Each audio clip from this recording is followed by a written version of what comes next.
안녕하십니까. 오늘 진행되는 심포지엄 사회를 맡은 국립공주병원 트라우마 대응팀장 박병옥입니다. 만나 뵙게 되어 반갑습니다.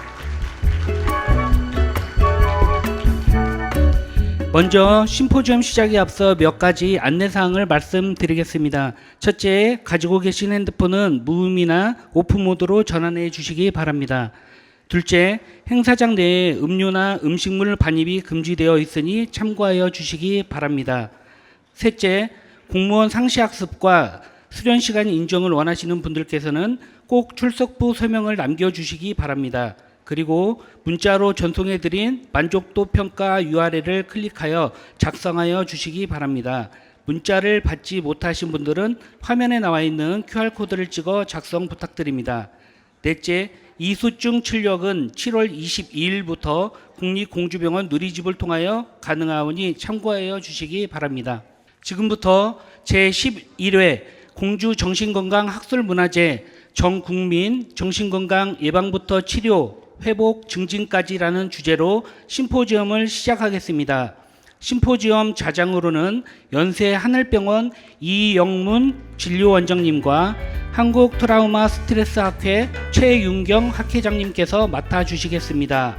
자장을 맡아 진행해 주실 이영문 원장님의 양력은 현 연세 하늘병원 진료원장으로 재직 중이시며 전 국립정신건강센터장, 한국생명존중희망재단 이사, 국립공주병원장을 역임하셨습니다.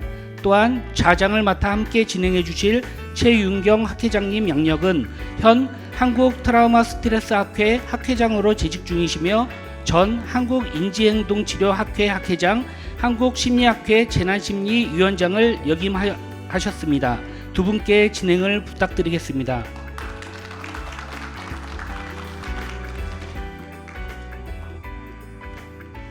예, 또 1년 만에 또 뵙겠습니다. 좋은 장소, 제가 굉장히 사랑하는 장소인 우리 공주, 특히 고마센터에서 11년째 변함없이 학술대회를 개최해 주셔서 우리 이정우 원장님을 비롯한 공주병원 직원들에게 다시 한번 감사드립니다. 자리가 조금 빈 것 같은데 동시에 워크숍이 열려서 그런가요? 사인. 죄송합니다. 또 제가 또 책 저자 사인회를 또 해야 돼서 제가 좀 왔다 갔다 하더라도 양해해 주시길 부탁드리겠습니다. 시간 관계상 먼저 시작하도록 하겠습니다. 먼저 제가 전명수 과장님 소개해드리고 뒤에 기선환 교수님은 최윤경 회장님이 하시겠습니다. 전명수 과장님 소개하겠습니다. 현재 정신건강정책과장으로 재임하고 계시고 이전에 보건복지부 내 자살예방정책과가 만들어질 때 초대 과장을 또 하셨습니다. 지금 현재 정신건강 대통령 혁신위원회 발족 때문에 굉장히 바쁘신데 오늘 특별히 자리하셨습니다. 발표 마치시고 바로 가셔야 된다고 하는데 맞습니까? 몇 시에 가셔야 돼요? 한 10분 정도 더 있다. 10분 정도. 그럼 발표를 한 30분 짧게 하시고 질문을 좀 많이 받고 가시도록. 가급적이면은 하나만한 이야기는 하지 마시고 정신건강 정책과장으로서 꼭 해야 될 일 중심으로 발표 부탁드리겠습니다. 예, 큰 박수로 모시겠습니다. 그 예방부터 회복까지 정신건강 정책 혁신 방안에 대해서 보고드리겠습니다. 오늘 이 말씀드리려고 하는 정신건강 정책 혁신 방안은 지난해 12월 5일에 그 발표가 된 겁니다. 기본적으로 우리가 정신건강 그 기본계획을 5년마다 하고 있는데 왜 이걸 별도로 했느냐 했을 경우 이제 기본계획도 중요하지만 우리가 기본계획 만들 때는 보통 다른 부처나 다른 큰 기관들의 도움을 많이 받지 못하는 경우가 많습니다. 근데 이 행사를 하면서는 정신 건강에 대한 조금 여러 가지 논의들을 범부처적으로 하는 계기가 됐고, 그리고 특히 대통령께서 정신 건강 정책을 대통령 아젠다로 세팅하는 그런 의의가 있었다고 보시면 되겠습니다. 예, 요거 환경은 뭐 다 아실 거고요. 정신 건강 관련해서 특히 우울증 환자가 최근에 한 5배 정도 늘었습니다. 20대 우울증 환자가. 그래서 제가 쭉 보면은 20, 30대에서 정신 건강 진료 받으신 분이 굉장히 많아져 가지고 외래에 있어서 그 진료 수요라든가 이런 것도 굉장히 많고요. 그리고 특히 이제 젊은 사람들이 이렇게 정신 건강 문제가 있는 건 조금 더 뭐 연세 드신 분도 중요하지만 젊은 사람들의 문제를 이렇게 좀 심각하게 보고 있습니다. 그리고 정신질환 치료비도 굉장히 많이 높아졌습니다. 그래서 22년 기준으로 6.7조 원. 그리고 중증 정신질환자 기본적으로 저희가 정신건강 정책의 문제가 뭐냐라고 반성을 했을 때 뭐 여러 가지 문제가 있죠. 정신건강 분야는 다른 분야에 비해서 굉장히 투자가 부족한 분야고요. 제가 미국의 정신건강과 관련해서 2년 동안 기관 연수를 다녀오면서 정신건강에 대한 정책도 많이 들여다봤는데 굉장히 많은 투자가 부족합니다. 우리나라의 다른 산업이나 뭐 문화나 교육이나 이런 것들에 비해서 또 복지나 다른 또 특히 똑같은 복지라도 장애인 복지 이런 거에 비해서 굉장히 투자가 부족하지만 그렇지만 특히 이제 그러면은 어떤 더 문제점이 있을까 좀 깊이 들여다봤을 때 치료를 받으시는 이를테면 정신 질환이 생겨서 중증화가 되어서 치료를 하는 것까지가 되었을 때 뭐 비로소 개입하는, 그리고 또 많은 의료 현장에 계신 분들도 가족분들도 생각하시겠지만 뭐 치료도 제대로 못 하고 있다 이렇게 말씀을 많이 하시지만 특히 그 분야 말고 다른 분야에 대해서는 많이 부족하다. 그래서 이제 정신 문제가 심각해지기 전에 미리 평소에 우리가 건강 관리하듯이 정신 건강에 대해서 문제를 인식하고 평소에 관리하고 이럴 수 있는 체계가 없고 조기 개입할 수 있는 체계가 부족하다. 그다음에 정신 응급과 관련해서 정신건강 문제의 치료에 대해서는 응급 대응에 대한 체계가 부족하다. 그다음에 이제 치료 환경이 문제가 많다. 그다음에 퇴원 후에 사회복귀를 위한 시설이나 복지 서비스가 부족하다. 저희가 이제 건강보험 통계를 이렇게 돌려보면서 전문가분들한테 여쭤봤어요. 그러면 각 질환별로 주 상병 기준으로 최대한 병원에 있어야 될 기간이 얼마냐, 보수적으로 봤을 때, 일반적으로 봤을 때 아주 특이한 경우도 있지만, 그러면 이제 조현병, 뭐 조울증 이런 경우 조금 더 길게 나오고 우울증 이런 경우 조금 짧게 나왔어요. 그거를 델파이를 돌려가지고 했습니다. 그래서 우리 정신병원에 계시는 분들 중에서 뭐 치매 이런 분 빼고 봤을 때 이제 이분은 정말 병원에 있을 필요가 이 정도 기간이 있을 거는 아닌 것 같은데 병원에 있다라고 하는 분이 40% 정도 나왔고요.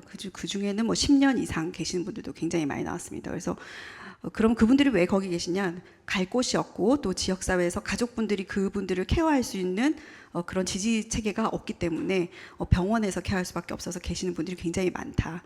그런 문제점을 저희가 봤고요. 그다음에 이제 편견은 작년 이제 우리가 이제 서현역 사건이 있으면서 더 마음이 아픕니다. 이제 그 사건 자체도 불행이지만 그 사건을 통해서 사람들이 정신 건강에 대해서 더 많이 기피하고 정신질환자에 대해서 기피하고 하는 문제들이 더 심해졌다. 그런 것들이 있습니다. 그래서 이제 지금 정신건강 정책 대전환 예방부터 회복까지라는 슬로건을 걸고 작년에 이 정신건강 혁신 방안을 만들었습니다. 예방부터 회복까지라는 의미는 우리가 기존의 치료에 조금 더 집중했다면 예방 영역과 그다음에 그 치료가 어느 정도 진행이 된 다음에 지역사회로 다시 회복할 수 있는 그 영역까지를 다 보겠다라는 개념이 있고요. 특히 이제 회복이라는 것은 많은 분들이 뭐 여기 계신 분들은 또 뭐 전문가고 당사자고 그러시니까 많이 아시겠지만 우리가 아직도 일반 국민들은 정신병이 치료가 돼야 완치가 돼야 이분들이 지역사회에서 본인의 역할을 할 수 있다라고 생각하시는 분들이 여전히 많지만 정신질환도 당뇨병이나 고혈압처럼 관리를 하면서 이제 생활이 가능하신 분도 굉장히 많고 그런 경우는 그분들이 그렇게 생활하실 수 있도록 지원하는 것이 필요하다라는 인식이 깊이 깔려 있습니다. 그래서 크게 4가지 꼭지로 되어 있습니다. 하나는 일상적 마음돌봄 체계 구축, 정신응급 대응 및 치료체계 재정비, 온전한 회복을 위한 복지 서비스 혁신, 그리고 추진 기반 강화 이렇게 되어 있습니다. 요 4꼭지를 가지고 저희가 총 39개 과제를 선정을 했고요. 그리고 상당 부분은 이게 뭐 혁신 안으로 돼 있어서 많은 분들이 이게 그냥 비전 선포 대회라고 해서 방향만 이렇게 해서 발표했다고 생각을 많이 하시는데 그 내용을 저희가 보도 자료에 다 이렇게 붙여놨거든요. 여기 보시면 수치라던가 아니면은 지금 구체적인 뭐 시행 시기라던가 이런 것들이 붙어 있는 것도 굉장히 많습니다. 그래서 이제 그것들은 지금 벌써 이게 굉장히 많이 진행을 하고 있거나 구체적인 방안을 만들고 있거나 연구를 하고 있거나 하는 것들이 많이 있습니다. 네. 그래서 하나씩 말씀을 드리겠습니다. 그래서 국민 100만 명한테 전문 심리 상담을 지원하겠다라는 것이 이제 첫 번째 일상적 마음 돌봄 체계 구축의 가장 핵심 과제로 되어 있습니다. 이거는 지금 이제 조현병이나 조울증 뭐 이런 증상 진단이 되기 전이라도 내가 너무 우울해서 혼자 이거를 해결할 수 없다, 그리고 어디 얘기할 데가 없다라고 했을 경우에 이제 그 심리 상담을 지금 지원을 시작을 하려고 합니다. 그래서 요거는 올해는 8만 명, 그다음에 내년에 16만 명 해서 임기 내에 100만 명에까지 전문 심리 상담 서비스를 받을 수 있는 지금 이제 바우처 형태로 할 건데요. 이제 바우처를 지급하도록 하고 있습니다.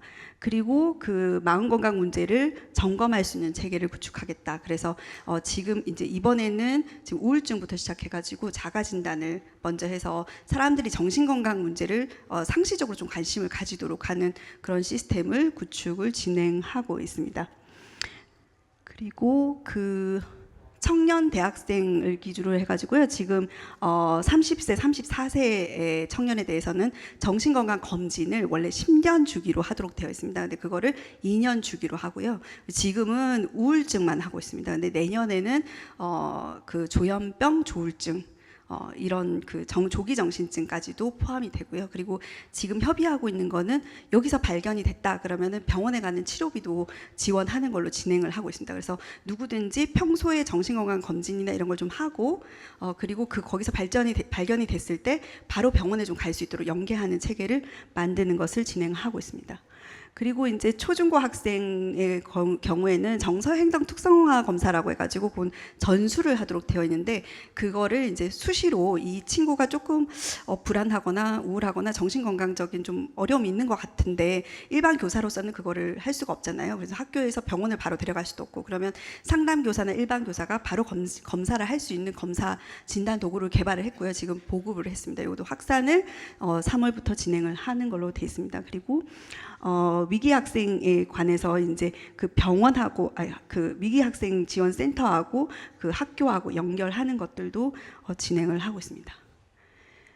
그다음에 근로자 마음 건강 관리와 관련한 내용들이 이제 몇 가지가 있는데요. 하나는 이제 그 직업 트라우마 센터를 10개소로 확대하는 걸로 지금 되어 있습니다. 지금 24년 3개소로 되어 있는데 이제 10개까지 늘리겠다고 말씀을 하시더라고요. 그리고 일반 건강 진단 할 때 뭐 요거는 아주 뭐 크게 그 파급이 있는 건 아니지만 저희가 그 산업보건 뭐 이런 거에 모든 법률이나 이런 거에 정신건강을 계속 집어넣으려고 노력하고 있습니다. 그래서 일반 고용주나 근로자들이 생각했을 때 건강을 생각할 때는 고용주나 그 사업체에서 이제 관리를 할 때 건강이 그냥 건강이 아니라 몸의 건강과 정신 건강이 같이 들어간다라는 인식을 확산하려는 목적도 있습니다.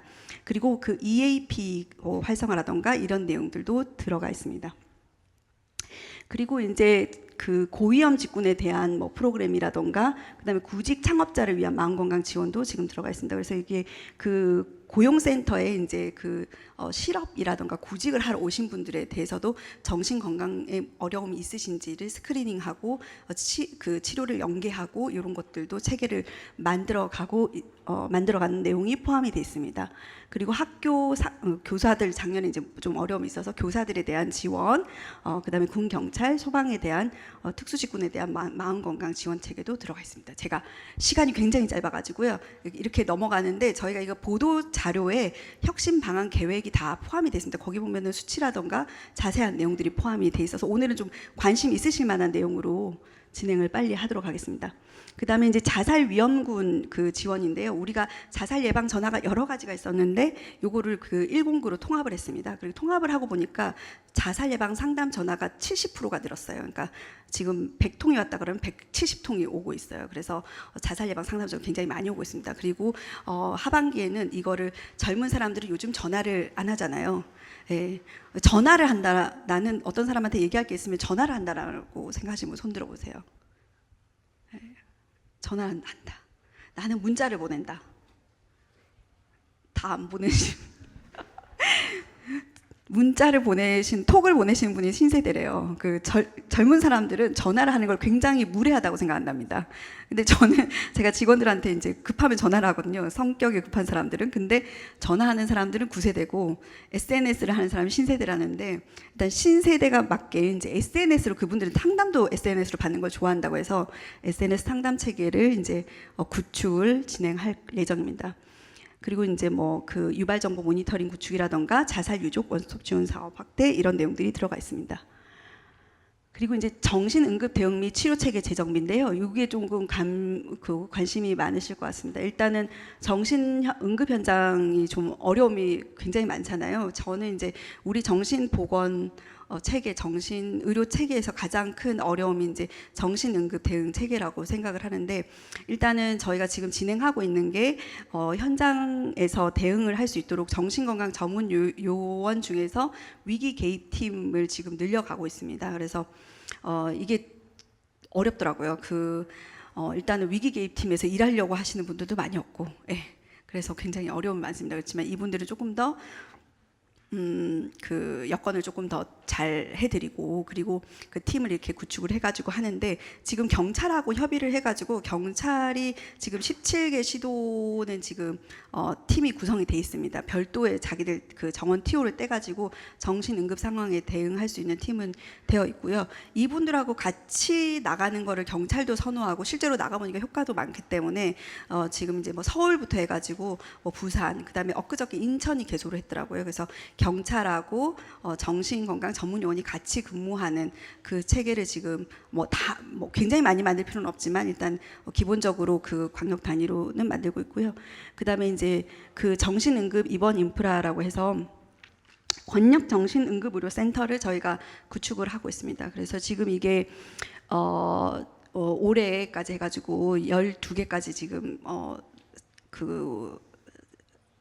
지정이 될 거고요. 이거는 이제 우리가 정신 건강에 어려움이 있으신 분들이 입원을 또 급하게 시키려고 하다 보면 병원에서 정신병원에서 안 받아주는 경우가 많습니다. 여러 가지 이유가 있지만 그 중에 하나가, 이분들이 이게 특히 액팅아웃 하시고 이럴 경우에 보면은 어디가 뭐 부러졌거나 찢어졌거나 깨졌거나 그래가지고 정신병원 데리고 가면 정신병원 의사들은 나는 이런 환자 못 본다, 이렇게 우리가 봤을 때는 그냥 봐도 될 것 같은데 안 받아주고 이런 경우가 있고, 그 다음에 또 그런 경우는 아니래도 이분들이 자기 관리가 좀 안 되시는 분들이 있습니다. 그러면 이제 만성질환이 같이 있으신 분이 있어요. 그러면 병원은 또 이분을 받기가 두려운 거죠. 왜냐하면은 받았는데 그 정신건강과 의사들은 그 이분의 만성질환 이런 거를 어떻게 대응을 못할 건데 갑자기 심정지 와가지고 돌아가시고 이럴까봐 또 무서워서 안 받아주잖아요. 그래서 검사를 하고 오라 그러는데, 그럼 어디다가 가서 이분을 검사를 하고 오느냐 해서 그 응급의료센터의 응급실에, 권역정신응급의료센터가 아니라 됩니다. 거기다 저희가 돈을 들여요. 인건비를 24시간 이렇게 할 수 있는, 그리고 베드를 2개 이상 비워놓도록 하고 있습니다. 2베드를 비워놓도록 하고 있고, 거기서 이제 조치를 하고 입원을 바로 할 수 있도록 지금 그런 내용들이 들어가 있고요. 그다음에 이제 그 공공병상 확충을 지금 하고 있습니다. 공공병상 확충이라는 건 이거는 사실은 약간 일시적인 겁니다. 그래서 지금 입원을 갑자기 시키려고 하면은 입원을 시킬 병상이 없다, 이런 경우가 많기 때문에 시도에다가 이제 저희가 돈을 지원을 해드리면 거기서 이제 병상을 삽니다. 그래서 비워놓는 거죠.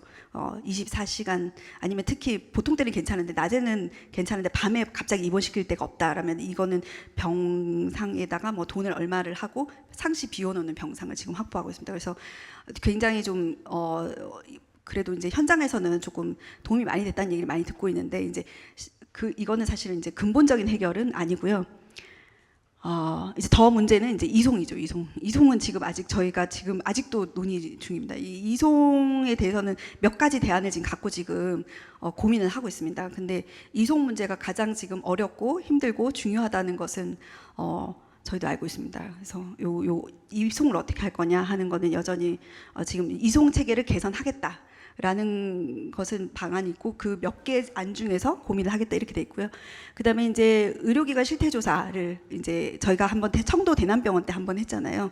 그래서 요거를 정기적으로 하겠다. 3년마다 병원에 저도 정신병원을 좋은 데밖에 안 가봐가지고 저한테 누가 이렇게 안 좋은 정신병원을 보여주겠습니까? 어느 저기 산골에 있는, 그렇지 않습니까? 제가 가는데 보여주시는 데는 좋은 데죠, 다. 그리고 제가 어떻게 나쁜 데를 가겠습니까? 근데 이번에 실태조사 한다고 확 이렇게 뒤집었잖아요. 그리고 저희가 평가를 합니다.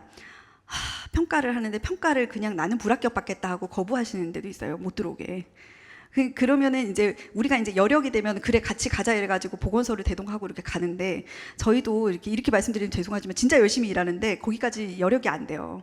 그래서 이제 이제까지 그렇게 해놓고 제가 한 번은 그래갖고 올해는 저희 직원들 쫓아가게 했어요. 특히 불합격한데, 지난번에 불합격한데, 그다음에 뭐 조금 문제가 있을 것 같은데 이런데 우리 직원들을 몇 군데라도 랜덤하게 같이 쫓아다니게 하려고 하는데 일단은 저기 평가인증원 직원들한테 들어보니까 그러는 거예요. 과장님 정말 말로 할 수 없다는 거예요. 말로.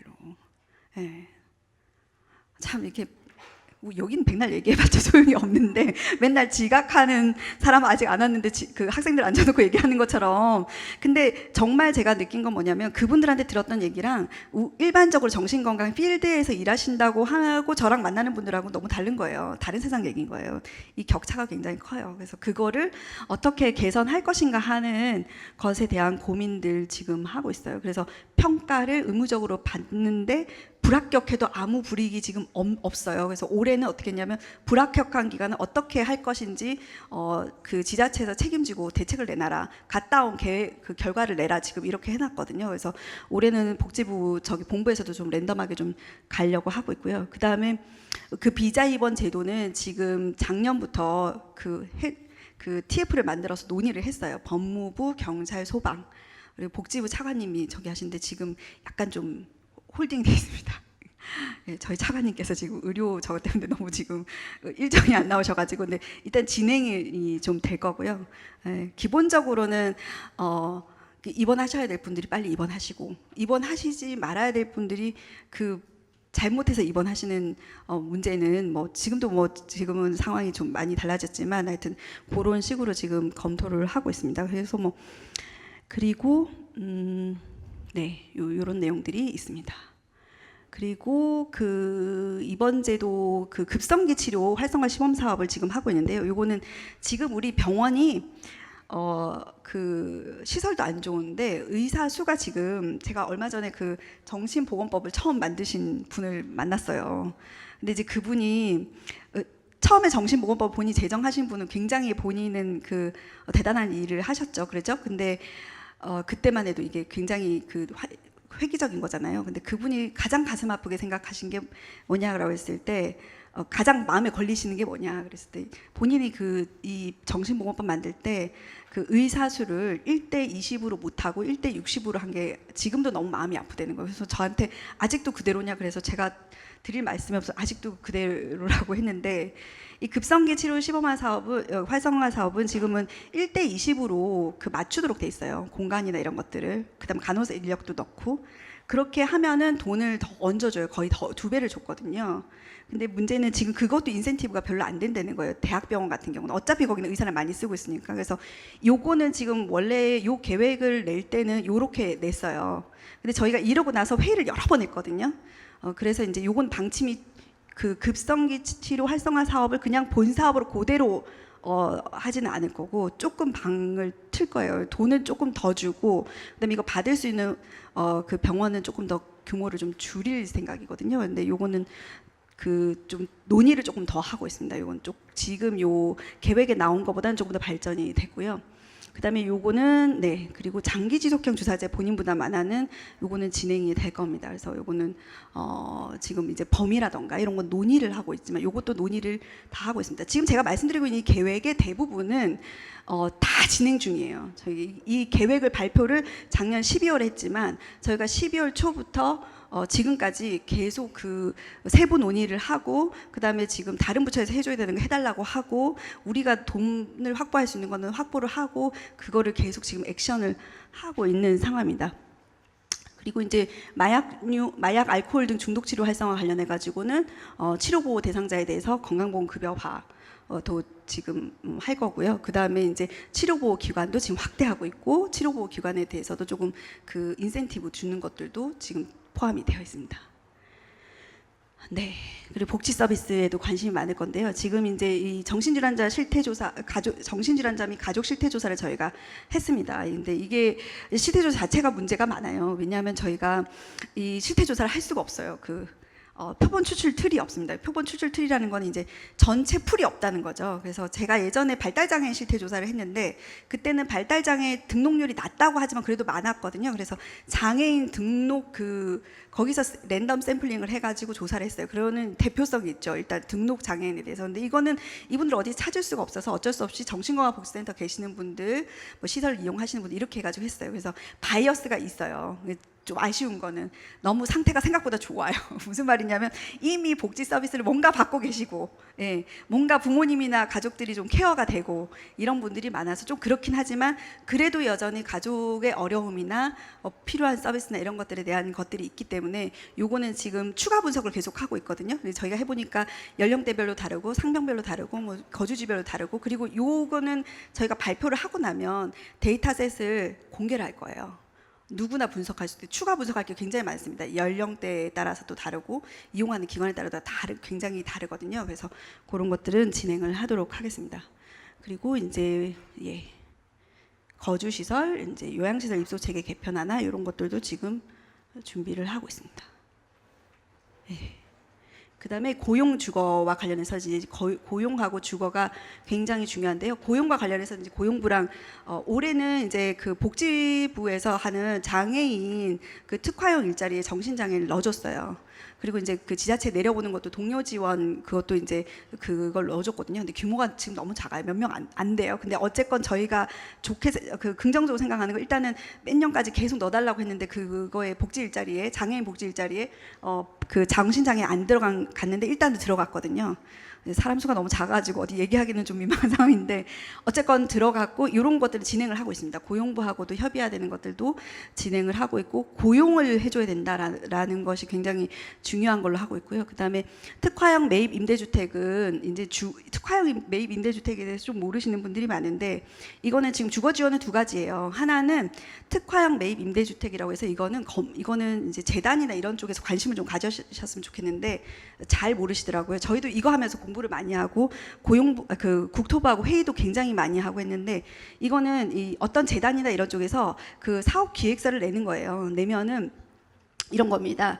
나는 정신장애인에 대한 주거 지원 사업을 하려고 이런 집을 짓겠습니다라고 설계도를 내요. 그러면 일반 집하고는 다르잖아요. 그러면 우리 정신장애인들 같은 경우는 이제 가운데 커뮤니티 공간이 있고 다 독립 주거형이 있지만 뭐 사무실이 있고 이런 거잖아요. 그러면 이 임대료를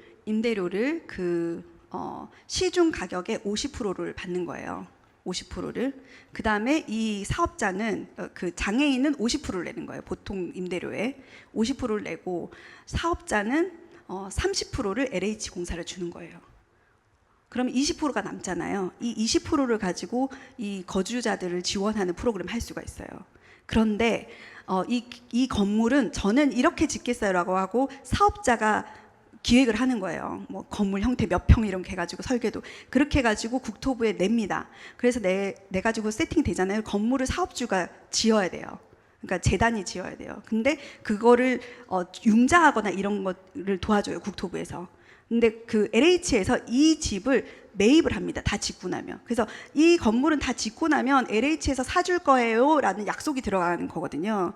그래서 이 형태로 한번 해보려고 제가 굉장히 많은 재단들을 접촉을 했는데 발달장애인 하시는 쪽에서 관심 있는 데가 있어가지고 지금 좀 가능성이 있을 것 같아요. 근데 올해는 아니래도 이게 그렇게 굉장히 좋은 제도거든요. 근데 이게 있는지를 일단 모르시고 그다음에 일단 재단이 집을 이렇게 지으려고 이런 걸 하려면 기본적인 역량이 좀 돼야 되잖아요. 우리 재단들이 조금 다 작아요. 그래가지고 제가 그래도 발달장애인 하는데도 정신장애도 좀 하시라고 이렇게 좀 여러 군데 얘기를 했는데 올해는 안 된다 해도 내년에 또 할 수도 있거든요. 그래서 그런 거 관심을 좀 가지고 하시면 좋겠어요.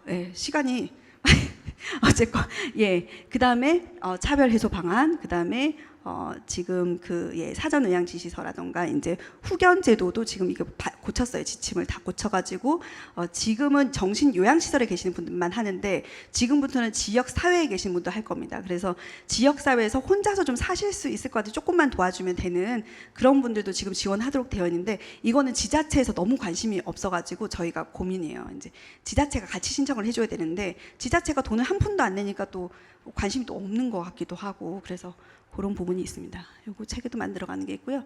인식 개선을 이제 캠페인을 하고 그다음에 이제 그런 게 있습니다. 그리고 자살 예방과 관련해서는 올해 1,600만 명에 대해서 자살 예방 교육이 의무화 됐어요. 그래서 요거는 교육을 아이들 누구나 사업장도 몇 인 이상 사업장은 자살 예방 교육을 받도록 되어 있고요. 그다음에 학교나 이런 쪽에서도 교육을 하고 있습니다. 그리고 이제 정신건강정책혁신위원회를 줄 준비를 하고 있습니다. 그리고 이제 지자체의 개입을 어떻게 강화할 것인지에 대한 고민들을 하고 있습니다. 이렇게 이런 것들은 인력이라던가 그리고 정신건강 전문요원 수련제도 개선 방안을 지금 만들고 있습니다. 그거 뭐 같이 회의하신 분들도 계시겠지만 작년에 저희가 보니까 수련이 지금 이렇게 시작된 지가 굉장히 오래됐는데 이제 손을 오래 못 댔어요. 그래서 수련을 받으면서 이렇게 체계가 좀 많이 안 돼 있는 게 있어가지고 그런 것들을 지금 수련 기관 전수 조사를 했습니다. 작년에 수련 기관 실태 조사를 했는데 300여 개 기관 전수를 다 조사를 했어요. 어디는 한 반은 가고 반은 못 갔지만 그렇게 해서 그 조사한 거를 바탕으로 수련 실태 조사를 했고 저희가 지금 개선하려는 방향은 1번은 어떻게 하면 정신과 전문 요원을 많이 수련할 거냐 하는 거라서 조금 어려움이 있습니다. 왜냐하면 많이 한다는 거는 질에 대해서는 또 이렇게 조금 약간 충돌하는 긴장 관계가 있을 수 있기 때문에 그런 것들이 있습니다. 이렇게 달라지기를 원하는데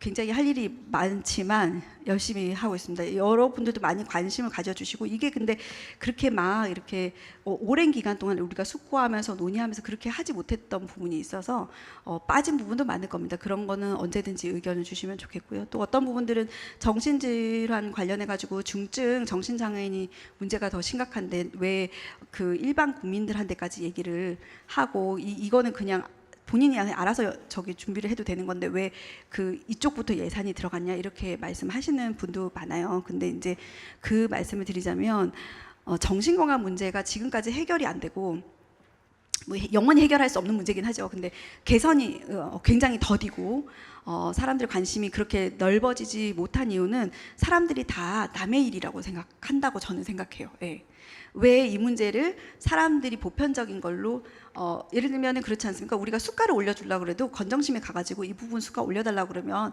그 노조나 이런 데서 경총이나 이런 데 반대해요. 왜냐하면 그분들은 돈 내야 되는 사람들이잖아요. 그 소비자를 대변하기 때문에 왜 여기다 돈을 더 내야 돼? 이렇게 수가가 올라가면은 건보가 올라갈 수밖에 없잖아요. 그럼 반대하시는데 이 분야는 반드시 더 올라가야 된다라는 거를 그 공감대를 일으켜야지 뭐 수가도 올리고 뭐도 올리고 하는 거잖아요. 예산을. 근데 많은 분들이 정신건강에 대해서 굉장히 관심이 생각보다 없고 남의 일이라고 생각하고 중증일수록 그래서 저는 우리가 너무 우리끼리 열심히 이렇게 하지 말고 정신건강 문제는 다 보편적인 거고 지금 뭐 우울증 뭐 그냥 있는 것 같고 그렇지만 그것도 중증화 될 수 있다라는 걸 사람들이 그 생각을 좀 자꾸 했으면 좋겠고 그리고 지금은 내가 저도 마찬가지입니다. 제가 멀쩡해 보이지만 정신건강으로 어려움이 정신질환에 걸릴 수도 있는 거잖아요.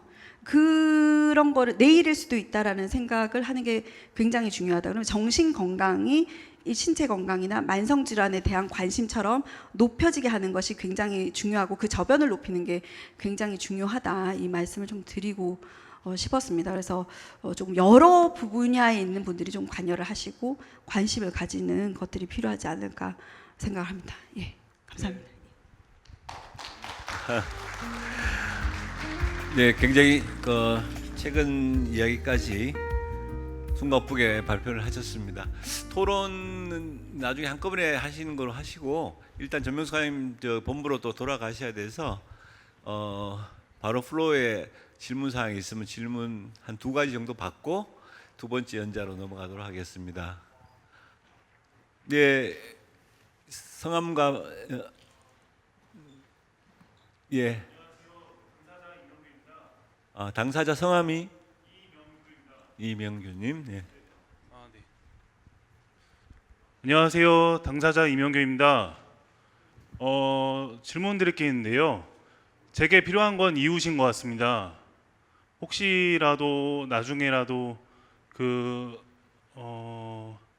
정신질환자들이 사는 마을을 구축할 수 있는 건가요? 과장님이 답변을 하십니까? 정신장애인들의 입장에서 당사자의 마을을 이야기하십니까? 마을? 함께 사는 마을? 네. 예, 예. 외국에 있는 모델 그런 거 말씀하시는 거죠? 네, 맞습니다. 예, 예. 저는 이제 원론적으로는 그게 바람직한 방법은 아니라고 생각합니다. 그러니까 정신질환, 당뇨병 있는 환자들이 모여 살지는 않잖아요. 그러니까 당뇨병 있는 사람들은 모여 살지 않는데 정신질환자는 왜 모여 살아야 됩니까? 근데 그 무슨 말씀이신지 알겠어요. 최근에 제가 어떤 시군구에 정신재활시설을 옮기려고 했거든요. 새로 만드는 것도 아니고 A에서 B로 옮기려고 했고, 그 B 지역은 굉장히 농촌 지역이라서 그 마을하고 1km 떨어져 있었어요. 굉장히 멀어요. 근데 시장실을 점거하고 제가 거기 말리러 갔는데 마을에 들어가는 것도 힘들더라고요. 결론은 어떻게 됐냐면 지금 소송하고 있어요. 저희가 그 건물을 더 좋은 환경으로 지으라고 지원을 했고 지자체도 지원을 했고 다 돼 있었어요. 이제 삽들라고 그러니까 이제 어르신들이 이제 가서 들어놓으신 거예요. 근데 그랬더니 그 지자체에서 건축 허가 못 내준다 이렇게 된 거예요. 갑자기 다른 이유를 들어서. 그래서 저는 기본적으로는 같이 사는 게 맞다고 생각을 해요. 그리고 같이 살아보면 그렇게 처음 사는 게 어렵거든요. 그리고 근데 또 모르겠습니다. 그런 거 준비하시는 분도 계세요. 어떤 농촌 지역에 땅을 사가지고 지금 이렇게 약간 배대리 집처럼 이렇게 준비하시는 것도 지금 계십니다. 그것도 지금 거의 현실화 될 것 같아요. 근데 네. 그런 데도 있습니다. 예. 반드시 이렇게 정신장애만 따로 있는 모형은 사실 외국에도 그렇지는 않아요. 그러니까 뭐 벨기에의 길브락이라든지 길빌리지도 원래 하던 곳에서 같이 사는 곳이고 하니까 하나 자체가 고립될 수도 있다는 우려를 하고 지역사회 편견이 더 가중될 수도 있다는 말씀을 하셨습니다. 네, 논의해 보시고요. 조순도 회장님. 네, 가족협회 조순덕입니다. 네, 살살 과장님. 살살 이야기하셔야 돼요. 왜요? 아니요. 너무 마이크- 가격하실까 봐. 마이크 터질까 봐요? 예. 금방 과장님 설명 중에 특화 주택이라 그랬습니까?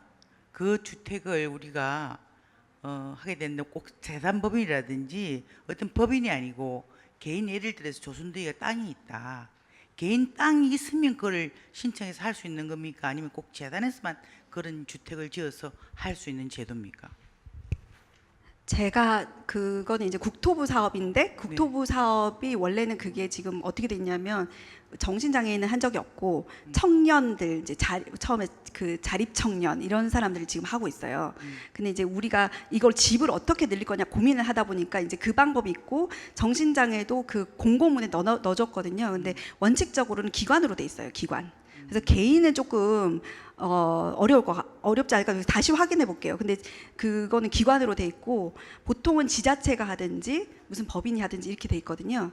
그래서 그거는 땅을 꼭 내야 되는 건 아니에요. 기본적으로. 왜냐? 근데 유리하겠죠. 유리할 것 같긴 해요.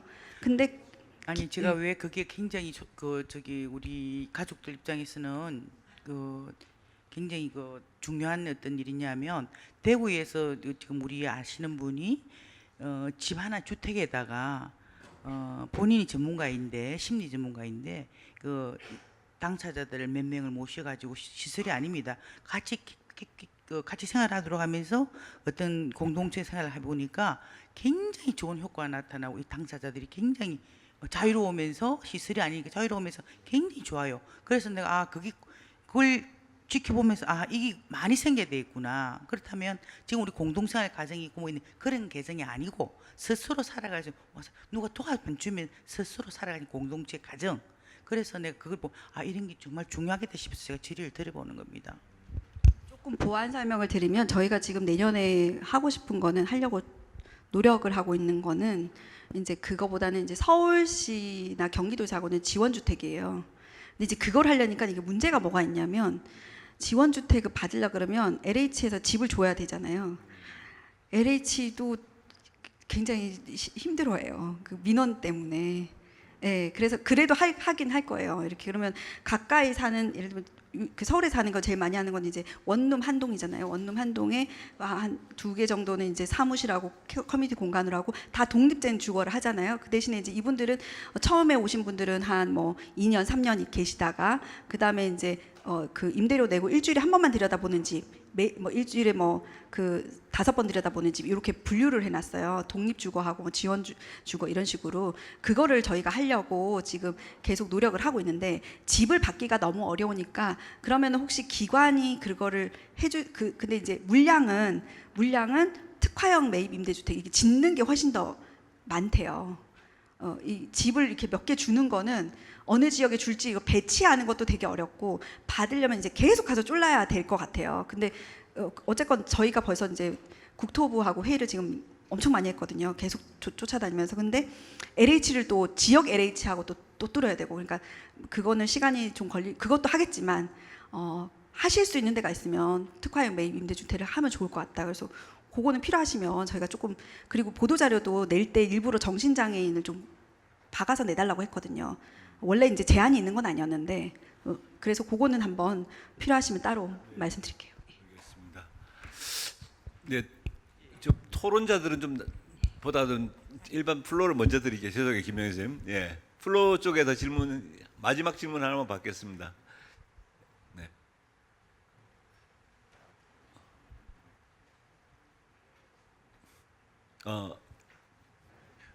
네, 누구시- 저도 예. 당사자 고하영이라고 합니다. 네. 당사자 우선 예. 네, 그 저희 당사자들에게 필요한 것은 우리들만의 그런 놀이터나 아니면 일터라고 생각을 하는데 방금 말씀하셨다시피 우리가 지역 사회에서 그런 장소가 생기는 것이 좀 힘들다면 온라인을 통해서 충분히 구현 가능하다고 생각합니다. 그런 쪽으로 좀 생각이 있으신지 여쭙고 싶습니다. 구체적으로 온라인 뭐 상담 이런 걸 네, 이야기하시죠. 온라인을 통해서 당사자들이 함께 소통하고 네. 또 놀 수 있는 그런 놀이터 개념의 곳과 또 일감 같은 것들을 이제 일자리 그런 교육과 또 일감을 매칭해주는 그런 시스템이 있으면 참 좋을 거라고 생각합니다. 예, 그러니까 온라인이 중요한 거군요. 네. 네, 좋은 제안이시긴 한데 저희가 아직 그 IT 쪽에 좀 둔해가지고 그런 생각은 아직 못 해봤는데 예, 보고 예, 그런 방안도 같이 검토해 보도록 하겠습니다. 예. 뭐 AI도 발달되고 하니까 온라인과 함께 할 수 있는 정신건강 어떤 특화된 사업, 일자리까지 창출될 수 있는 그런 걸 설명하시는 것 같습니다. 이거 한번 다음 혁신 방안 때 온라인과 AI에 대한 관계도 한번 설정해 주시길 바랍니다. 예, 질문 또 많으시겠지만 일단 오늘 보내드리고 다음에 또 저희들 토론 결과를 공주병원에서 전달하도록 그렇게 하겠습니다. 고생하신 전명숙 과장님 박수 부탁드리겠습니다. 고맙습니다. 네, 감사합니다. 다음 연자 소개를 드리겠습니다. 다음 연자는 현 가톨릭 관동대학교 국제성모병원 교수로 재직 중이신 기선한 교수님을 모시겠습니다. 현재 중앙정신건강복지사업지원단장으로 활동하고 계시고요. 전 한국자살예방협회 회장, 한국중독정신의학회 이사장을 역임하셨습니다. 오늘 강연의 주제는 정신건강에서 예방, 치료, 회복, 그리고 증진입니다. 큰 박수로 환영해 주십시오. 네, 이렇게 좋은 자리에 불러주셔서 감사합니다. 제가 뭐 중앙지원단 단장을 하고 있기 때문에 아까 질문에 조금 대답을 드리면 조순득 회장님은 우리 이옥자 수녀님 이쪽에 계셨는데 잠깐 나가셨는데요. 공동생활 가정 그러니까 그룹홈을 오래 하셨으니까 좀 만나보시면 도움이 되실 것 같고요.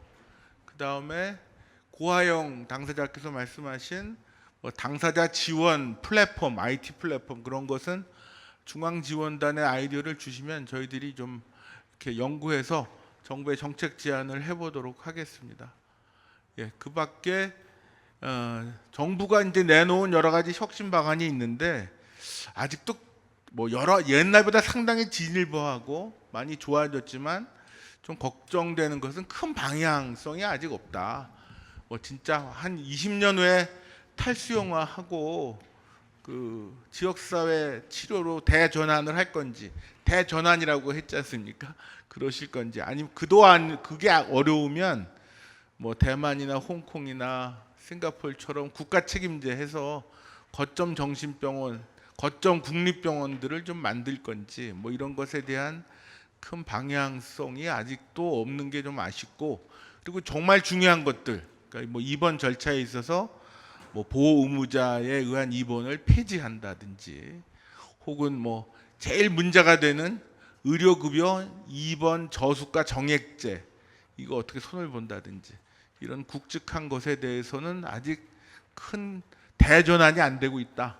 그런 것에 좀 안타까운 말씀을 드리려고 했는데, 예, 과장님도 가셨고 국장님도 가셨습니다. 아무튼 저는 뭐 이렇게 오늘 좀 원칙적인 얘기를 좀 많이 해보도록 하겠습니다. 예, 전반적인 개념은 일단 정신 건강이 인기가 없다고 했지만 중요하다, 그런 얘기고, 우리나라가 이제 먹고 살기 어려우니까 이제 물적 자원을 축적하는데 그동안 열심히 했죠.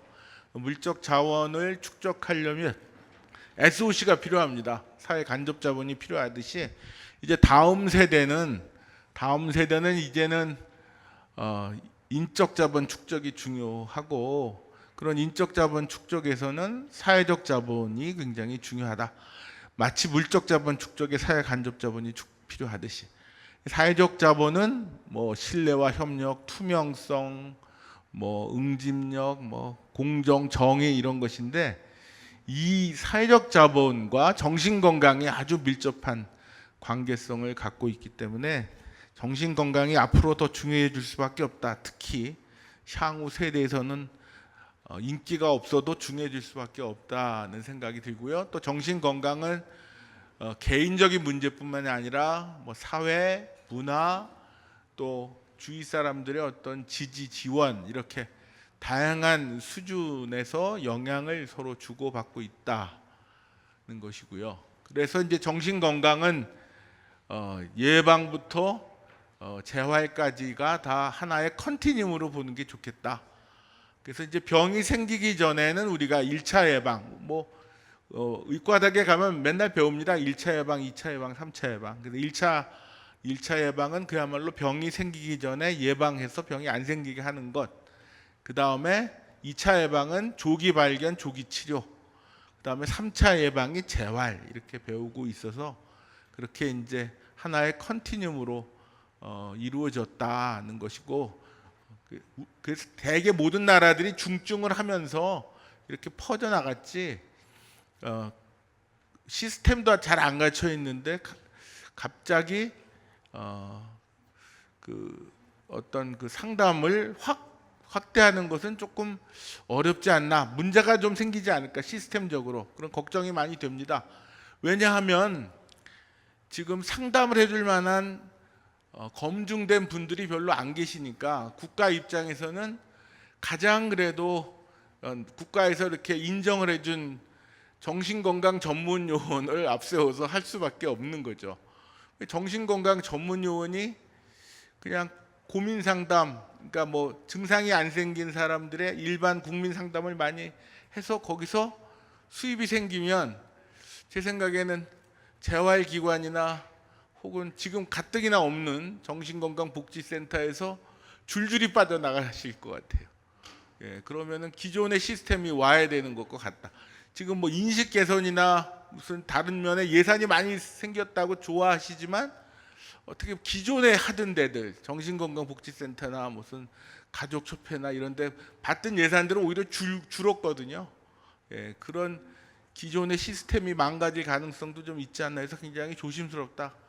그런 얘기를 드리고 있고요. 그 예방은 뭐 다 아시다시피 일단 일반 전혀 문제 없는 일반 인구 집단에 대해서 하는 예방을 유니버설 프리벤션, 유니버설 인터벤션 이렇게 얘기하고, 위험 인구 집단, 그러니까 뭐 예를 들면 뭐 자살 유가족이라든지 혹은 뭐 왕따 당한 학생 이런 사람들을 대상으로 하는 것이 위험 인구 집단을 대상으로 하는 예방이 이제 셀렉티브 인터벤션이고, 임상 증상이 좀 생기기 시작한 사람들을 대상으로 하는 것이 인디케이티드 인터벤션이라고 해서 예방은 이렇게 나눌 수가 있고요. 그런 예방, 치료, 그다음에 환자의 사후 관리까지가 다 이렇게 하나의 컨티뉴음으로 이루어지기 때문에 어차피 정신 건강도 멀쩡한 사람도 나중에 정신 건강이 나빠질 수도 있고, 또 정신 건강이 좋았던 분이 좋아질 수도 있기 때문에 이게 하나의 컨티뉴음으로 봐야 된다. 그러니까 정신 건강은 우리 모두의 문제다, 이런 말씀을 드릴 수밖에 없고요. 대개 캐치먼트 에어리어라고 해서 인구 한 10만 명 정도의 지역을 하나의 생태학적 시스템으로 보고 거기에서 이제 정신 건강을 열심히 추구하게 됩니다. 그래서 도시 지역 같은 경우는 지역은 좁지만 한 20만 명, 30만 명 되기도 하고, 뭐 이렇게 농촌 지역 같은 경우에는 아주 굉장히 넓은 지역이지만 인구는 한 5만밖에 안 될 수도 있지만, 보통 10만 내외의 그런 지역을 우리가 하나의 생태학적 시스템으로 보고 정신 건강을 같이, 그러니까 거기에서 뭐 교육, 학술, 문화, 경제적인 거, 사회 구조, 정신 건강 이런 거를 다 통합해서 보면서 이렇게 우리가 해야 된다, 그런 말씀이시고요. 그 최근에 이제 싱가포르의 정신 건강 5개년 계획에서 이제 티어 1, 2, 3, 4로 나눠서 정신 건강을 하기로 했죠. 그래서 티어 1은 이제 건강한 사람, 티어 2는 약간 정신 건강에 문제가 있는 사람, 티어 3는 상당히 문제가 있는 사람, 티어 4는 이제 만성 정신 장애인이나 심각한 정신 장애가 있는 사람, 이렇게 해서 나눠서 하기로 했는데, 요거를 스테이징 모델에서는 조금 더 나눕니다. 그래서 스테이지 0는 전혀 문제 없는 사람, 스테이지 1A는 그냥 근심 걱정 정도 있는 사람, 스테이지 1B는 서브 클리니컬한 정도의 문제가 있는 사람, 스테이지 2는 이제 정신 건강 문제가 상당히 있는 사람, 스테이지 3는 심한 사람, 스테이지 4는 치료 저항성 환자. 그래서 뭐 조현병이나 우울증이나 다 치료 저항성 환자들이 좀 있고, 그분들은 굉장히 힘듭니다. 그래서 스테이지 4는 그렇게 나눠서 우리들이 보기도 합니다. 그리고 정신병이 있느냐 없느냐 하고 정신 건강이 좋으냐 없느냐는 또 다른 문제거든요. 그래서 정신 장애가 있는데 그래도 행복하게 회복돼서 잘 사는 분도 있고, 정신 장애라고 진단은 되지 못하지만 사는 게 그냥 엉망이고 행복하지 않고 힘들게 사는 분도 있습니다. 그래서 이제 증상이 있고 없고 하고 우리가 정신 건강이 좋고 나쁘고는 좀 다르다. 그래서 물론 병도 없고 행복하면 제일 좋은데, 그리고 또 병도 있고 아주 불행하고 살기 어려우면 제일 나쁘지만, 병이 있다고 해서 꼭 불행하지 않은 것이고, 병이 없다고 해서 또 정신 건강이 좋지도 않다는 것입니다. 그래서 그런 맥락에서 봐야 되는 것이고, 그래서 이제 이렇게 프라이머리 프리벤션, 그러니까 예방, 세컨더리 프리벤션, 조기 발견, 조기 치료, 터셔리 프리벤션, 재활, 이런 면이 이제 다 중요하고, 또 일반 국민으로 하는 건강 증진도 상당히 중요하게 됩니다.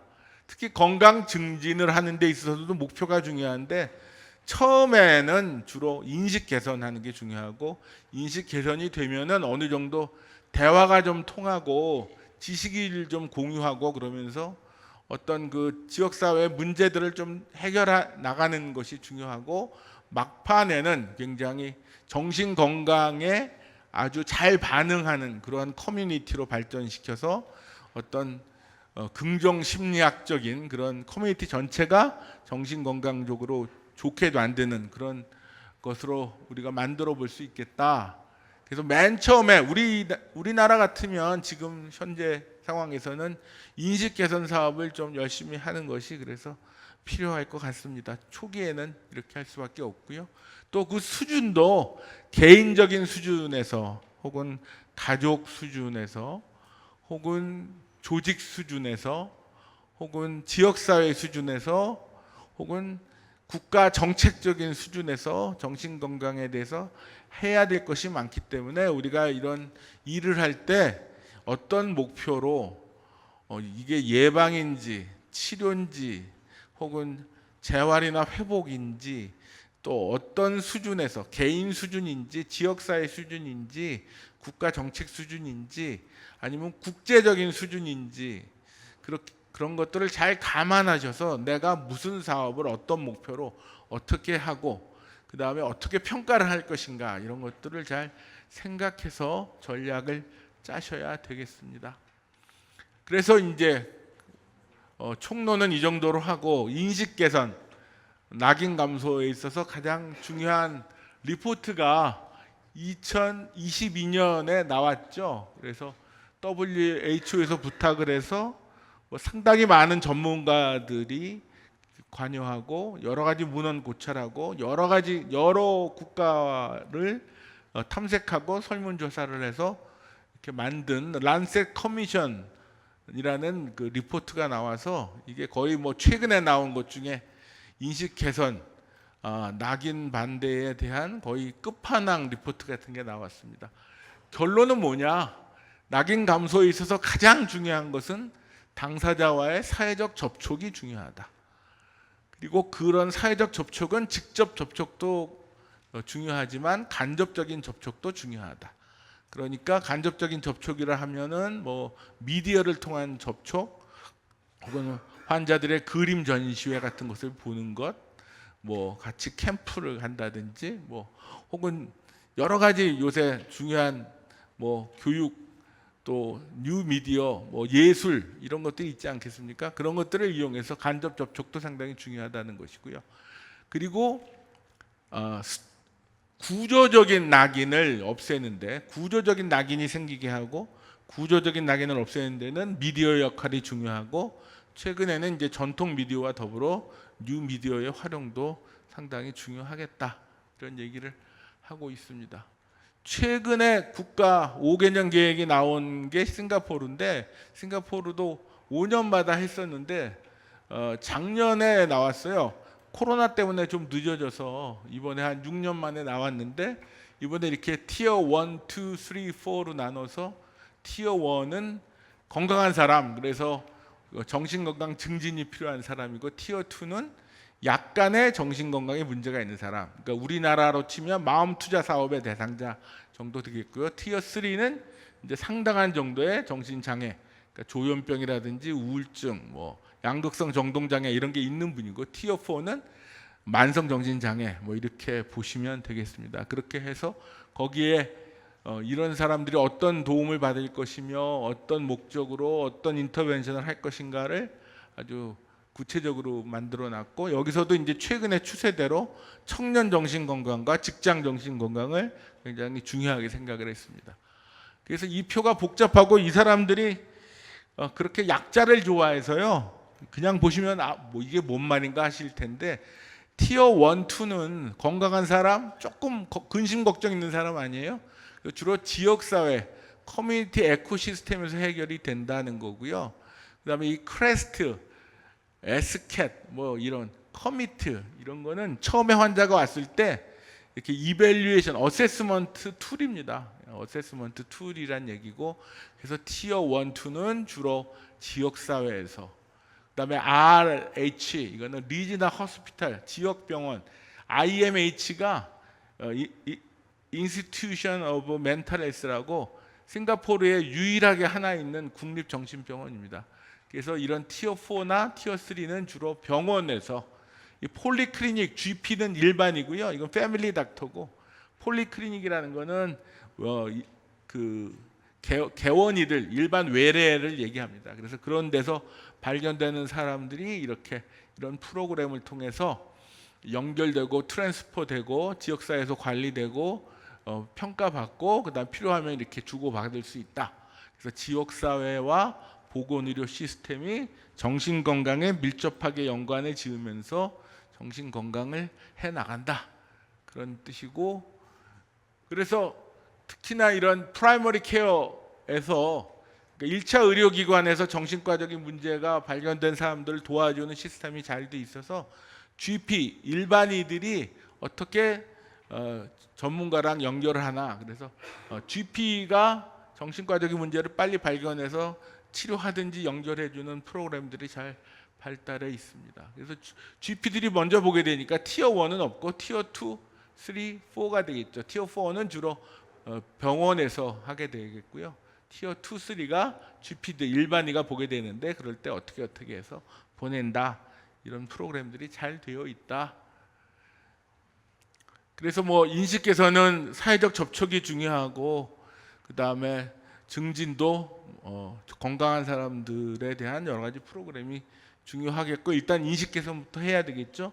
조기 개입해서 빨리 발견해서 빨리 치료하는 것이 굉장히 중요한데 다 많이 들어보셨겠지만 발병하고 치료받기까지 기간 또 전구 증상을 포함해서 발병하고 치료받기까지의 기간이 길면 길수록 예후가 나쁘다고 알려져 있습니다. 그래서 빨리 발견해서 빨리 치료하는 것이 특히 조현병까지도 빨리 발견해서 빨리 치료하는 것이 중요하다고 돼 있고 그래서 조현병이나 우울증이나 조울증이나 다 마찬가지로 늦게 발견하면 발견할수록 입원도 오래 하고 또 세 가지 병 다 마찬가지로 빨리 발견해서 빨리 치료해야 관해가 잘 되고 그렇지 않으면 계속 치료받고 만성화된다 이렇게 알려져 있어서 아무튼 빨리 발견해서 빨리 치료하는 것이 굉장히 중요합니다. 그래서 이제 조기 정신증 사업, 초발 정신병 사업 이런 것들을 하게 되는 것이고 그런 것이 굉장히 필요하죠. 치료에 있어서 빨리 발견해서 빨리 치료하는 게 중요하고 특히나 이렇게 환자들이 나빠진 다음에 응급실 갔다가 안 돼 갖고 경찰이 오고 병원으로 이송됐다가 동네방네 이렇게 낙인이 찍히고 그다음에 외래 오고 복잡하게 되면서 또 나빠지고 이런 과정을 또 거치고 하면 안 좋아진다. 그래서 어떤 통합된 멘탈 헬스 서비스를 통해서 환자들이 이렇게 힘들게 경찰 오고 응급실 가고 입원시키고 낙인 찍히고 야, 걔 정신병원 들어갔다 나왔대 이렇게 낙인 찍히고 이렇게 하지 말고 이렇게 통합된 프로그램을 통해서 하는 게 좋겠다. 그래서 스코틀랜드의 CM이라는 프로그램이 이런 식으로 지역사회에 잘 되어 있다. 그래서 우리가 환자들을 잘 치료하게 지역사회에서 빨리 발견하고 여러 가지 복잡한 이송이나 경찰이 오거나 응급실 안 하고 할 수 있다. 그런 것이고요. 그 다음에 조기 정신증 하면 호주 아니겠습니까? 이 호주에서 조기 정신증 사업 오리진 사업을 하다가 결국 청년 정신 건강이 중요하다. 그래서 헤드스페이스라는 청년 정신 건강 센터를 전국에 깔았죠. 그래서 12세부터 25세 사이에 그 청년들에 대한 청년 정신 건강 사업 그리고 빨리 발견해서 빨리 치료하는 그런 사업을 활발하게 하고 있고 최근에 한 얼마까지 50개였는데 제가 최근에 듣기로는 호주 전역에 한 200개 깔려 있다고 들었습니다. 우리나라도 이런 청년 정신건강센터가 좀 깔려서 도움도 받고 빨리 발견도 하고 이런 시스템이 있었으면 좋겠습니다. 예, 이게 낙인하고 빨리 조기 치료하고 다 연관이 돼 있거든요. 낙인이 왜 생기느냐? 좀 당사자들, 환자분들이 좀 우리와 다르게 보이기 때문에 차이가 생기면 사람들이 차이를 인식하고 차이에 대한 태도를 발전시켜서 편견과 선입관이 생기고 거기에다가 이제 미디어가 잘못 보도를 해서 불을 붙여 놓으면 사회적 낙인이 생기고 그러면 차별 행동이 생긴다는 겁니다. 그래서 낙인을 안 생기게 하려면 제일 중요한 게 사람들이 차이를 인식하지 않도록 치료를 잘해야 돼요. 빨리 발견해서 빨리 치료를 해야 사회적 낙인도 준다는 것이고요. 그 다음에 이 사람들이 차이에 대한 태도를 발전시키는 선입관, 편견, 낙인에 대해서는 교육 홍보 전략이 중요한데 그 중에서도 제일 중요한 것은 당사자와의 사회적 접촉이다. 요새는 그렇게 정리가 되고 있고, 차별에 대해서는 이렇게 강력한 옹호 활동, 저항, 또 사회적 법적 장치를 마련하도록 뭐 운동하는 거 이런 게 필요하다고 합니다. 그래서 차별에 대해서는 그러니까 드러난 행동이니까 거기에 대해서는 강력한 옹호 활동, 뭐 저항을 해라 그렇게 알려져 있습니다. 우리나라 치료 재활에 아직 문제점이 많습니다. 응급 입원의 어려움은 다 아실 거고요. 특히나 최근에는 대학병원에 좀 좋은 입원실은 많이 줄었죠.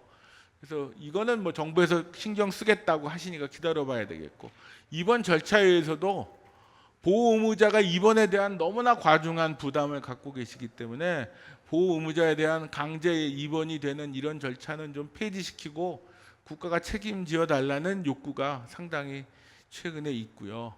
또 의료급여 입원 치료의 저수가 정액제는 이게 뭐 오랫동안 입원시키는 것은 만악의 근원 아니겠습니까? 그러니까 이것도 좀 바꿔야 될 것 같고, 그 다음에 표준화된 치료 가이드라인이 국가마다 다 있습니다. 근데 우리나라 아직 없어서 이런 것이 좀 필요하고, 그 다음에 모든 걸 예산으로 해결하기 너무 어려워요. 그래서 그 좀 수가가 있어야 되는데 아직까지도 지역사회 재활 수가가 없다 보니까 지역사회에서 뭐 프로그램이나 서비스를 제공하기가 굉장히 어렵고, 특히 복지 지원이 너무나 미비합니다. 복지 지원이. 특히 지역사회에서 더불어 같이 잘 살려면 제일 필요한 게 고용과 거주거든요. 고용이 돼야 돈을 벌어야 뭐 먹고 살죠. 그다음에 잘 때는 있어야 되지 않겠습니까? 그래서 고용과 거주에 대해서는 좀 대책을 해야 되는데 이런 것도 아직 미비합니다. 그래도 LH 그 임대주택에 많이들 들어가십니다. 지역사회에서 보면. 근데 그게 이제 정신장애라는 타이틀로 들어가시는 게 아니고 이제 뭐 빈곤의 절차로 들어가시게 되죠. 그래서 생활보호 대상자 이런 절차로 들어가시게 되는데 꽤 들어가시게 되고, 저도 다음 주에 미팅이 있는데 LH 임대주택에서 좀 제발 좀 와서 도와달라고 해서 그래서 이제 그 거기에 계시는 정신장애인들 도와드리기 위해서 하죠. 이것도 싱가포르에서는 모든 주택의 한 70~80%가 HDB라는 정부 주택 아닙니까?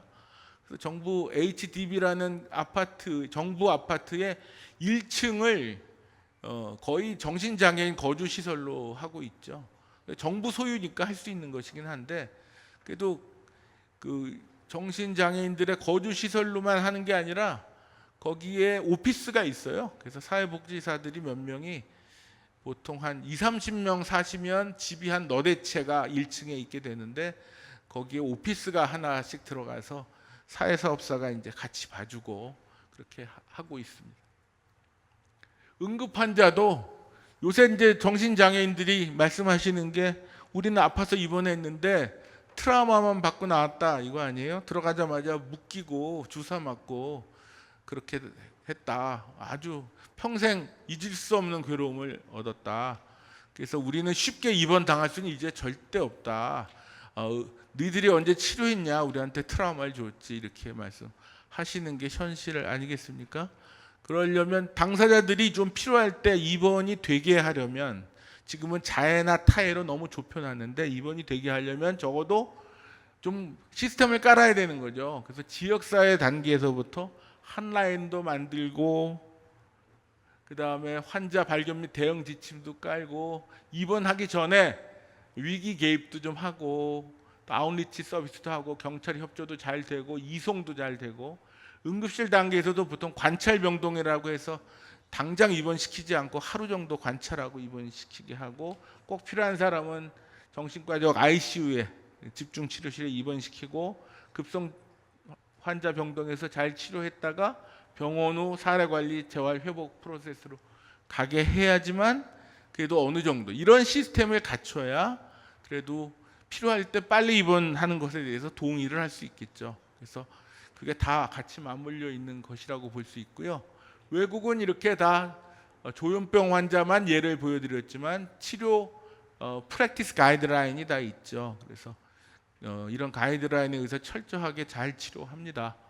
이런 가이드라인이 약물 치료에 대해서만 있는 게 아니고 약물 치료도 초발 정신병, 뭐 그다음에 조기 정신증, 뭐 재발했을 때, 뭐 치료 저항성 이럴 때 다 치료하는 가이드라인이 있을 뿐만 아니라 이 사이코 소셜 인터벤션에 대해서도 다 과학적 근거를 가진 가이드라인이 있어서 뭐 대충 막 할 수가 없는 거죠. 예, 그래서 이런 치료에 대해서는 좀 표준적인 치료 지침을 만들고 좀 이런 것으로 좀 교육도 하고 해서 조금 더 숙지해야 되겠다. 이게 의료적인 쪽만 있는 게 아니다. 사이코소셜 인터벤션도 이렇게 각국마다 가이드라인이 있고 이런 가이드라인은 대개가 다 이런 케이스 매니지먼트를 기본으로 하고 얼리 인터벤션을 중요하게 생각하고 그다음에 치료적 지속성이 중요한 것이고 하나의 시스템으로서 해야 되고 이런 팀 어프로치가 필요하고 항상 고민하면서 이런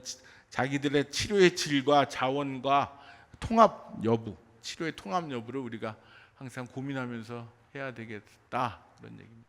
시간이 없어서 이제부터 빨리 날아가겠습니다. 아무튼 임상적 치료, 그다음에 재활 치료, 그다음에 사회복지 지원 이게 3박자가 맞아야 좋아지는데 처음에는 좀 증상 조절이 더 중요하죠. 그렇지만 점점 갈수록 이제 뭐 재활 치료나 독립적인 생활을 위한 복지 지원이 더 필요해지는데, 근데 신체 장애와 정신 장애가 가장 다른 것은 의학적 치료가 고정되지 않고 계속 이어질 수밖에 없다. 그래서 신체 장애는 장애가 고정되는 데 반해서 정신 장애는 의학적 치료가 계속 병행될 수밖에 없다는 큰 차이가 있습니다. 그리고 이것을 세 개를 묶어서 환자 개인 수준에서 통합해서 잘 도와주는 걸 우리가 사례 관리라고 하는데 우리 사회복지 지원이 굉장히 빈약하죠. 그리고 이렇게 급성기의 증상 조절 질병 관리 중간에 뭐 여러 가지 정신사회적 재활 치료가 되면 그 다음에 이런 사회적 낙인에 반해서 결국 독립적인 인생을 살아가야 되는데 그렇기 위해서는 뭐 정부가 제도와 법률로 좀 백업도 해줘야 되고 환자들이 엠파워먼트도 가져야 됩니다. 그리고 이런 모든 것들이 최근에는 인권과 당사자의 자기결정권 그리고 회복 개념으로 되어야 된다 이렇게 알려져 있는 거죠. 그래서 이제는 모든 것들이 이런 맥락에서 인권, 당사자의 자기결정권을 존중하는 상황, 그 다음에 회복 개념으로 이루어져야 된다. 그래서 이거는 제가 제 연구 보고서에 강상경 교수한테 부탁을 해서 좀 뽑아달라. 우리 조현병 환자들이 발달장애 환자보다 복지 지원이 얼마나 빈약하냐를 봤더니 그러니까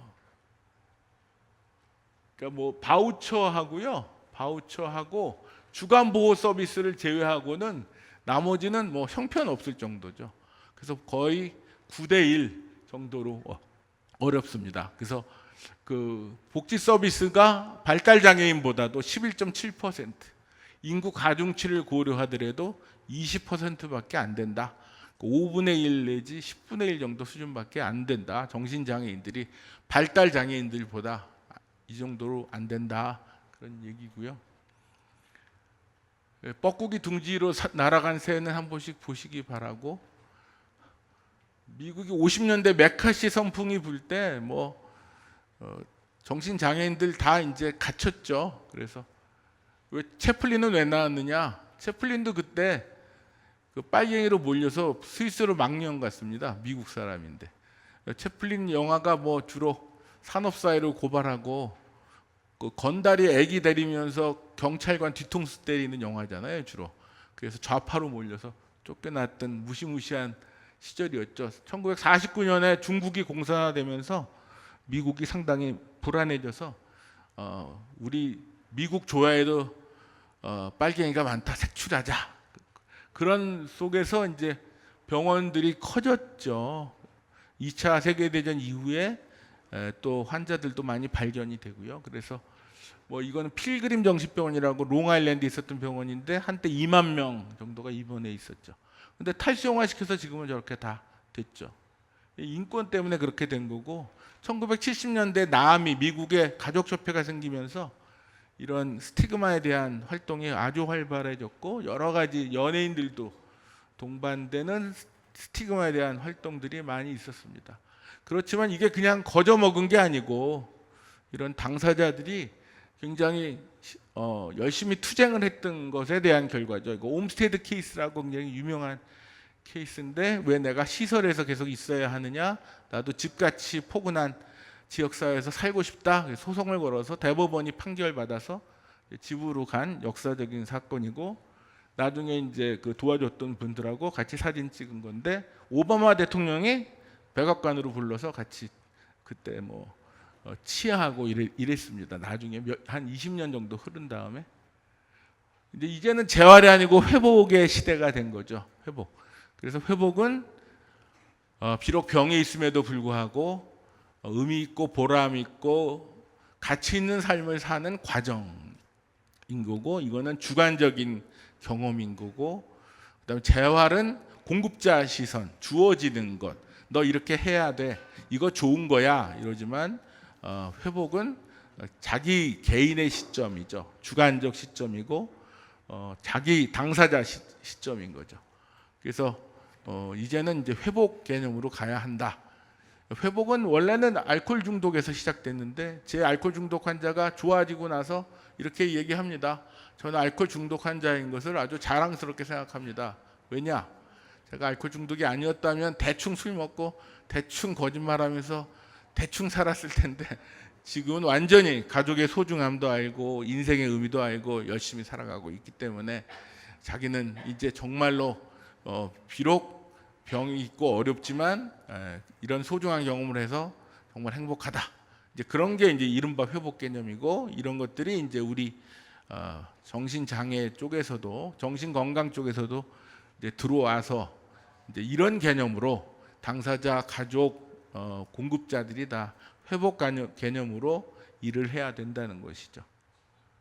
그래서 이제 이런 회복 개념으로 하게 됨에 따라 당사자가 중요해졌고 그래서 당사자 동료 지원가 이런 것들이 이제 국가적으로 세팅해서 만들기 시작했고 이것도 싱가포르에서 하는 것인데 피어 서포트 스페셜리스트 프로그램을 이미 2016년부터 국가적으로 런칭해서 교육 프로그램도 만들고 아주 활발하게 사용하고 있죠. 보통 중독 치료의 그 세팅에 가면 전체 직원의 70%가 당사자고요.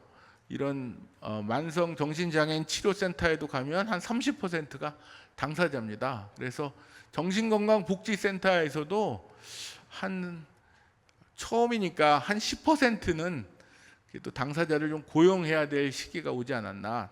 어렵게 생각하지 말고 정신건강복지센터에서부터라도 고용시켜야 된다.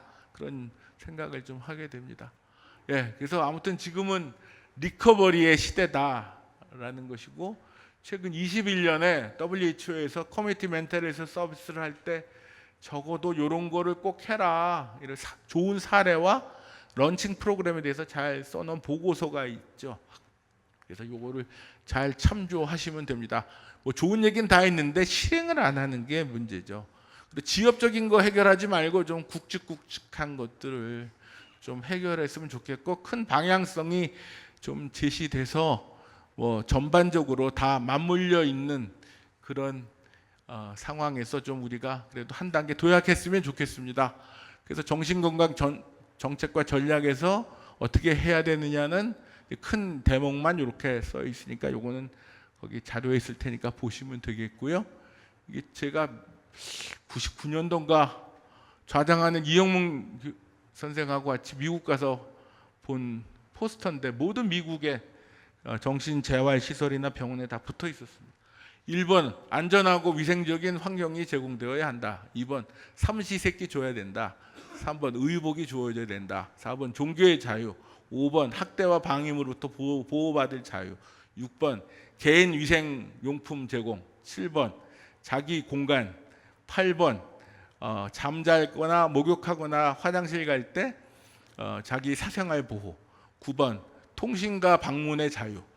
여기 제가 사진을 잘못해서 잘렸는데 그래도 기억하고 있습니다. 10번 신체 치료를 받을 권리와 치과 치료를 받을 권리.